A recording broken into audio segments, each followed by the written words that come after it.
Hello my people, FinerBub here. Thanks for checking out the video. Today we're talking about coffee.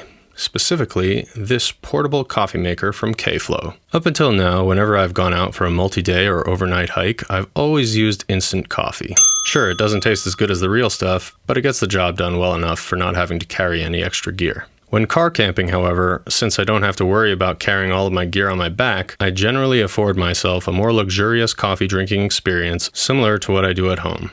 Over the years, I've owned and/or used a variety of different types of coffee makers, including percolators, drip machines, pour-over solutions, in addition to all of the more wasteful machines that accept different types of pods and pre-packaged plastic cups in exchange for a cup of coffee. However, after years of trying different methods, I have firmly landed in the clan of pour-over enthusiasts. When I first started making pour-over coffee, it was in one of those glass Chemex things that look like they're about a second away from shattering all over the place. Our Chemex came with a pack of disposable filters, but in an attempt to avoid the recurring purchase, I quickly found several reusable options on Amazon that were shockingly affordable when compared to the disposable offerings from Chemex. And predictably, as fate would have it, our Chemex self-destructed shortly thereafter. Not wanting to reinvest in fragility, I quickly found and ordered a few different options that allowed me to place the reusable filter directly on top of my mug, instead of having to pour it out of a carafe or something like that. And for at least the last 3 years or so, whenever I've made coffee at home, I've used the same Yeti mug and Osaka reusable pour-over filter to wondrous effect. I simply boil water in an electric kettle and pour it over my coffee grounds. And, as I said, whenever I go car camping, I still use the same filter and the same mug. The only difference being that when I'm camping, I boil my water over a gas stove or over a fire instead of using the electric kettle that I use at home. Now, as I mentioned, for the last few years, I've been using that same coffee brewing system both while camping and at home. But after today, all that could change because, as I alluded to at the beginning of this video, today we're going to be unboxing and testing out the KFlow Portable Coffee Maker.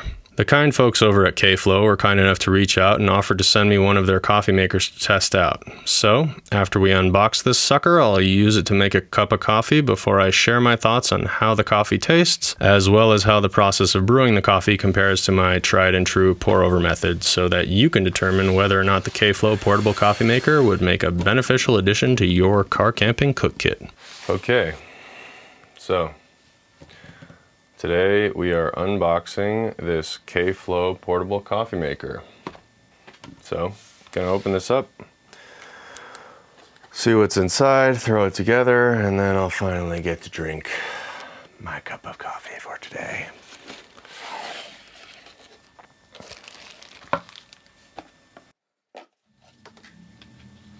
If your coffee holder is GC, please skip to page 7. For ground coffee. Okay. Page 7.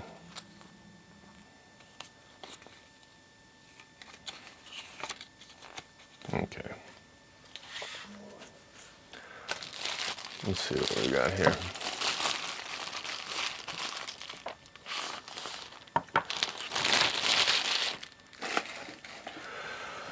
So this feels pretty hefty and robust. So, yeah, all right.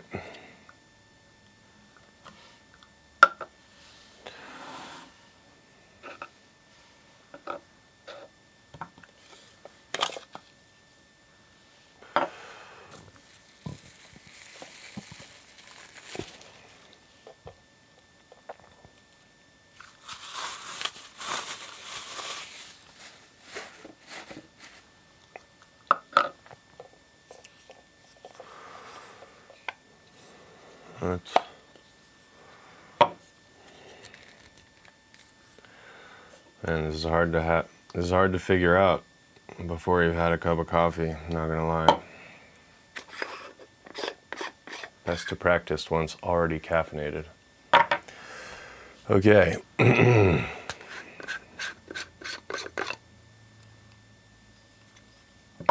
We have many components here.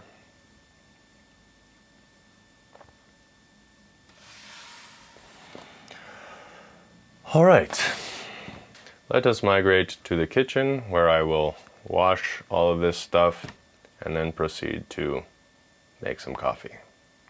All right, let's do it. Okay, let's make some coffee. To speed the process along, start by boiling some water. While our water is boiling, I feel I should mention that anytime you use a new product that is going to touch your food, or drink in this case, it's important to wash all of the components before using them so that you don't unintentionally ingest any factory dust that might be left over from the manufacturing process. Although it is quite compact, once you take it apart, you'll notice that the KFlow Portable Coffee Maker consists of several components. The base of the coffee chamber, the lid for the coffee chamber, 2 clear plastic cups, a cylindrical stand, a water pump, and a water tank. Once you've washed off and identified the components of your KFlow Portable Coffee Maker, making a cup of coffee is fairly easy. First, grab one of the clear plastic cups and set it down on a flat surface. Then, take the cylindrical stand and place it upside down over the clear plastic cup. Scoop a couple spoonfuls of your preferred brand of ground espresso beans into the base of the coffee chamber, screw on the lid, and connect it to the water chamber, twisting it until it clicks into place. Then set the coffee maker down into the top of the cylindrical stand and carefully fill it with boiling water. Once the water chamber is full, screw on the lid with the built-in pump, and if you haven't already, unlock the pump by pressing and twisting the orange circle on top. Now you're ready to brew your coffee.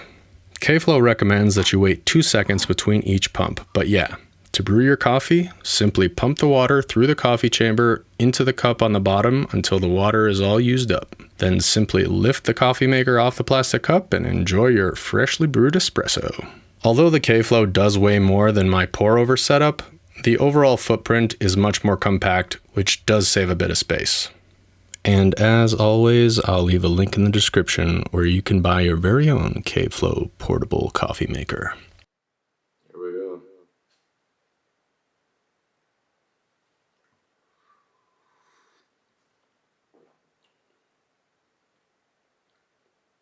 It's actually really good.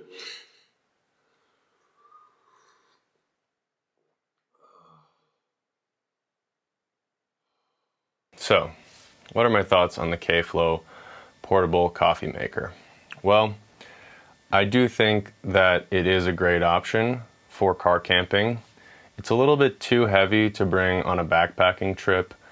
I think that when you're backpacking, your main focus is hiking, not camping necessarily. Camping is just kind of like a means to an end of accomplishing a longer hike. So I would still go with instant coffee.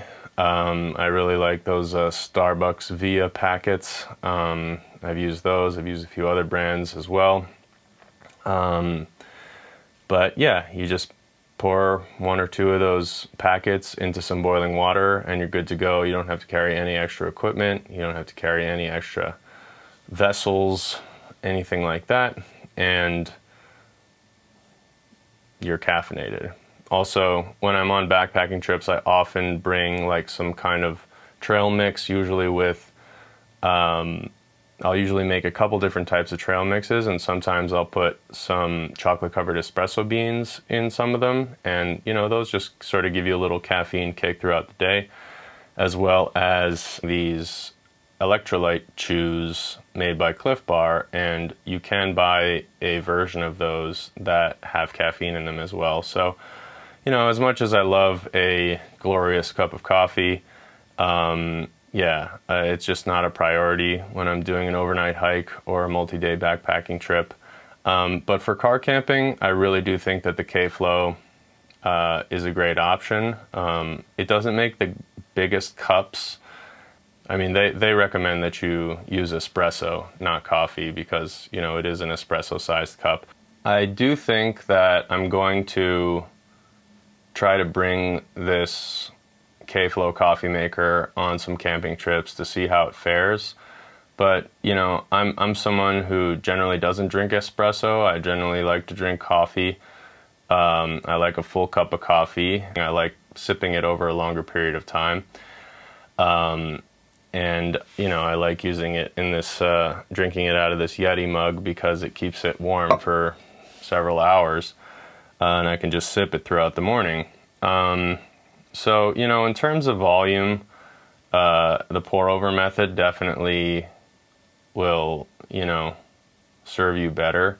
I think that if you're camping with multiple people and you're trying to like fill up a big jug of coffee to share with everyone else, you know, there's no limit to how many cups you can make with the pour over. You just put more grounds in there and then just keep pouring water in until whatever vessel you're using is full. But yeah, this KFlow thing is definitely more of a single serve. It does come with 2 cups. I'm not totally into the fact that it has to be pumped. You know, it just kind of seems like extra work, but the coffee that came out of that thing was definitely tastier than the coffee that I typically make. I don't know if it's like the metallic flavor of the filter or if it's the metallic flavor of the mug, but yeah, for some reason that pumping method, like pressurizing hot water through the coffee grounds, definitely like pulls out a certain type of flavor that you're not getting from a regular pour over method. So, you know, if you're one of those aficionados or you know, coffee, what's a wino in coffee? A coffee connoisseur. If you're a coffee connoisseur and you're one of those people who, you know, likes to extract all of the flavor tones from your various coffee beans and, you know, commenting on the earthiness and the different fruits and nutty flavors that you're extracting from your beans, then yeah, the KFlow is a great option for camping. But if you're looking for just a typical, quick, easy fix that gets the job done fast and is a little bit more flexible, then yeah, I would go with the pour over method. But yeah, those are my thoughts on the KFlow Portable Coffee Maker. Okay.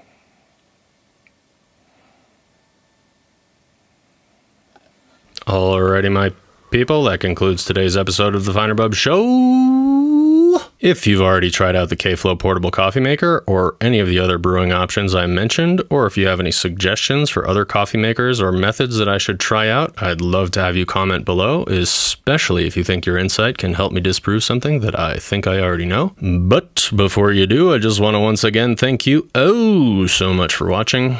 I really do appreciate it. If you're looking for new gear or planning your next trip, don't let the details stress you out.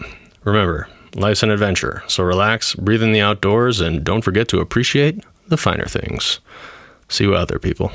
Peace. Oh, wow. So that definitely tastes better than the coffee I make in the pour-over thing.